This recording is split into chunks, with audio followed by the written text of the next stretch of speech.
প্রধান অতিথি সম্মানিত বিরোধী দলীয় নেতা ডক্টর শফিক সাহেব, 11 দলীয় ঐক্যজোটের নেতৃবৃন্দ, শহীদ পরিবারের সদস্যবৃন্দ, আহত সদস্যবৃন্দ, ভাই ও বোনেরা, আসসালামু আলাইকুম ওয়া রাহমাতুল্লাহি ওয়া বারাকাতুহু। প্রচণ্ড গরম, সময় নেব না, 5 মিনিটের মধ্যে শেষ করব।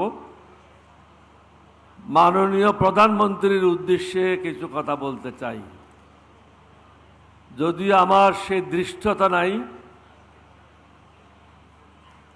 অক্সফোর্ড ব্রুকস থেকে পিএইচডি করেছি, আর্মিতে আউটস্ট্যান্ডিং রিপোর্ট পেয়েছি, সর্বপ্রথম বিদ্রোহ করেছি, রাষ্ট্র পরিচালনা করেছি, সফল যোগাযোগ মন্ত্রী ছিলাম। তারপরও মনে করি এখনো পর্যন্ত আমার অনেক জিনিস শেখার বাকি আছে। প্রধানমন্ত্রীকে বলবো, অহংকার আমাদের মধ্যে অনেকের আছে এবং এই অহংকার আমাদেরকে ধ্বংসের দিকে ধাবিত করছে। আপনার দলের নেতা, আপনার মহাসচিব নিজেই বলেছে 24-এর আন্দোলনের সাথে বিএনপির কোনো সম্পর্ক নাই। এটা কোনো আমি বলছি না, অন রেকর্ড আছে। তাহলে শহীদ হলো কারা? আজকে যারা মঞ্চে বসে আছে তাদের ছেলে মেয়েরা, সামনে যারা বসে আছে তাদের ছেলে মেয়েরা, বিএনপির কেউ না। আপনি বিদেশে ছিলেন, আপনাকে যা বলা হচ্ছে আপনি সেটাই শুনছেন, কিন্তু প্রকৃত অবস্থা আপনি দেখেন নাই। 20, 30, 40 লক্ষ লোক ঢাকাতে কিভাবে প্রবেশ করেছে এক একটা রাস্তা দিয়ে। যাত্রাবাড়িতে যান, 15 লক্ষের উপরে, টঙ্গীর থেকে নিয়ে বনানী পর্যন্ত। মিরপুরের দিকে যান, মিরপুর থেকে নিয়ে শেরেবাংলা নগর পর্যন্ত। এরকম প্রত্যেকটা রাস্তায়, এক একটা রাস্তায় 10 লক্ষের উপরে লোক ছিল। এখানে ছাত্ররা ছিল, জামায়াতের অধিকাংশ ছাত্র নেতারা ছিল, সাধারণ জনগণ ছিল। তারা কি চেয়েছে? তারা তো কোনো টাকা চায় নাই, তারা কোনো কার্ড চায় নাই, কৃষক কার্ড চায় নাই, রেশন কার্ড চায় নাই। তারা চেয়েছে সুশাসন, শান্তিতে ঘুমানোর জন্য। আপনি তো সেই ব্যবস্থা করতে পারছেন না। আপনার সম্মুখে অনেকগুলি সমস্যা। এই যে ডিজেল পেট্রোলের কারণে বাংলাদেশে দুর্ভিক্ষ হইতে পারে, রেকর্ডে থাকলো, দুর্ভিক্ষ হওয়ার সম্ভাবনা আছে। অর্থনীতি সামাল দেওয়া যাবে না। জনগণের উপর ট্যাক্স 3-4 গুণ বৃদ্ধি পাবে। ইতিমধ্যে পেট্রোল, ডিজেল, অকটেনের উপরে অস্বাভাবিক হারে দাম বৃদ্ধি করেছে, যার প্রতিফলন প্রত্যেকের জীবনে ঘটবে। আইন শৃঙ্খলার অবস্থা মোটেও ভালো না। প্রত্যেক দিন দেখেন কয়েকজন লোক বিভিন্ন জায়গায় মারা যাচ্ছে। চাঁদাবাজিতে লিপ্ত আপনার দলের লোকেরা। আপনি বহিষ্কার করছেন। বহিষ্কার তো এটা কোনো কাজ না। তাকে জেলে ঢুকান,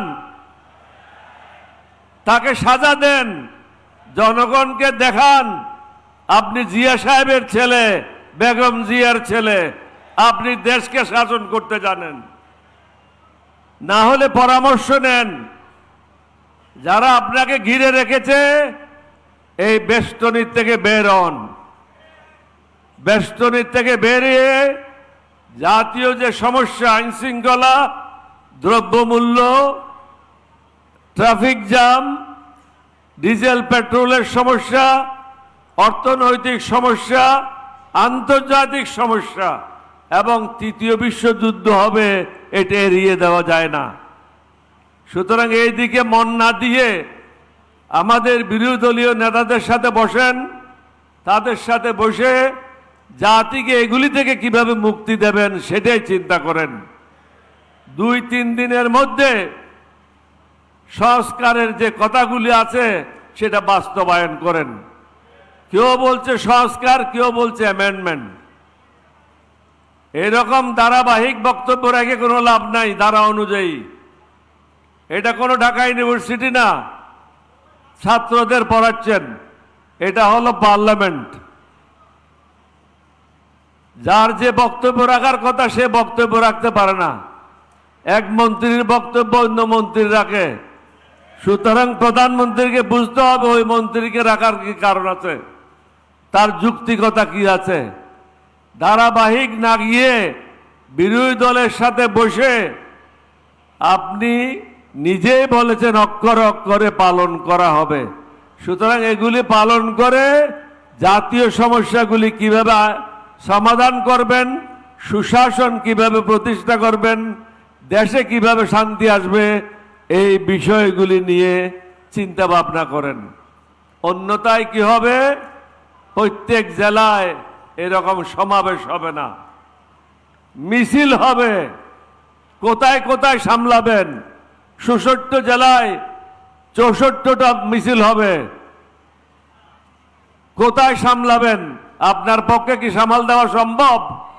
ঢাকাতে হলে হয়তো আর্মি নিয়ে আসবেন, পুলিশ নিয়ে আসবেন, কিন্তু একই সময়ে 64 জেলায় এবং প্রত্যেকটা উপজেলায় যদি হয়, সামাল দেওয়ার ক্ষমতা আপনার সরকারের নাই, আপনার মন্ত্রীদের নাই।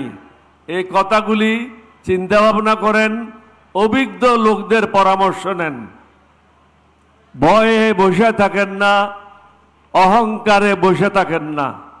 আর যারা কান কথা বলে তেল মারে তাদের থেকে দূরে থাকেন। আপনাদের সবাইকে ধন্যবাদ। বাংলাদেশ জিন্দাবাদ।